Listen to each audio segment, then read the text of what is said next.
Xiaomi have done it once again, giving us specs and features at a ridiculously low price point. So the Mi 10 Youth Edition, this is the Chinese price, 2099. That's what it starts at. A credible price really for a really good mid-range chipset, an amazing camera system, and at this price point, you are not going to find a 50 times zoom and a 5 times periscope optical zoom in any other smartphones. If you translate the Chinese price, 2099, that works out at under $300 US.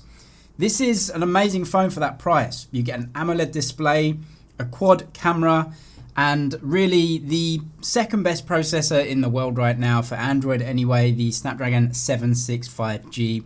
So this is Qualcomm's newest mid-range chipset. It's pretty powerful. It's not going to match up to the Snapdragon 865, but this is not a flagship phone. It's a mid-range phone, but for the mid-range category, it gives you so many options. The design is definitely mid-range. You do get a bigger bezel at the bottom. It's pretty noticeable, but to be honest, for a mid-range phone, I think it's there or thereabouts in terms of the design. You also get this notch, U-shaped notch at the top. Definitely smaller than we've seen in previous years and with mid-range and budget phones from previous years. But all in all, again, for this price point, you don't really expect too much else. A really good spec for me anyways, the AMOLED display on a phone at this price point. Definitely with the more expensive processor that they've used, they could have gone for an LCD, but I'm glad they've gone for an AMOLED here. 60 Hz refresh rate. These sort of higher-end 120 Hz refresh rates and things, they are just saved for different products than this. It actually feels like a really light phone. I'm assuming the body is like a plastic or a polycarbonate of some sort, but I don't think that really detracts from what this device is. You get a good shiny back. You also get a blue color and a black color as well. I kind of like the white colors and the blue color rather than the black. It's a 6.6 inch display, and Xiaomi says it has HDR10 and Gorilla Glass 5 on there. For a mid-range phone, it just ticks a lot of boxes. AMOLED display, good looking, no problems. Because of the AMOLED display, Xiaomi can make the phone in general just a bit thinner and a bit lighter. You don't have those LCD components, and it definitely benefits from that, I think. Even with what looks to be a slightly older design, I still think the experience is pretty good. The notch is small, screen is big, good looking, and the AMOLED display for me is exactly what I would choose. Actually, for a mid-range phone too, it's got some really good charging specs. You get a more or less 4,000 mAh battery, but 22 watt fast charging. Pretty good specs if we compare that to some other phones around the price. The upcoming Pixel 4a has 18 watts, so this is there or thereabouts, but actually a slightly cheaper price. Alright, so the camera system, and this is where the phone stands out because you're just not getting a 5 times periscope zoom at this price point with any other brand. Is the quality as good as the other periscopes? Like the P30 Pro brought one, the P40 Pro has one, and the Honor devices are getting them, and some more and more devices are getting them. This is a mid-range phone, so don't expect the quality to be up there, but you are getting 5 times optical zoom, and you can't take that away from the phone. When you're using the camera app, you have the ultra-wide camera, the main, and the 5 times zoom as options when you're taking photos.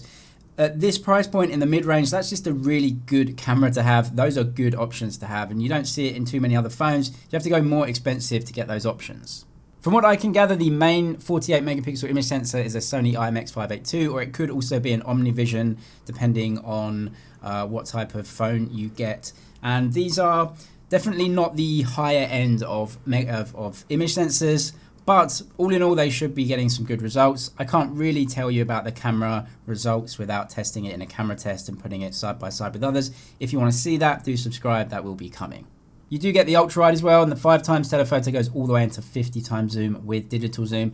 And the fourth camera is a macro lens, and not massively useful for me, but actually the macro lenses have been getting better and better. I'll test that out in the camera test as well.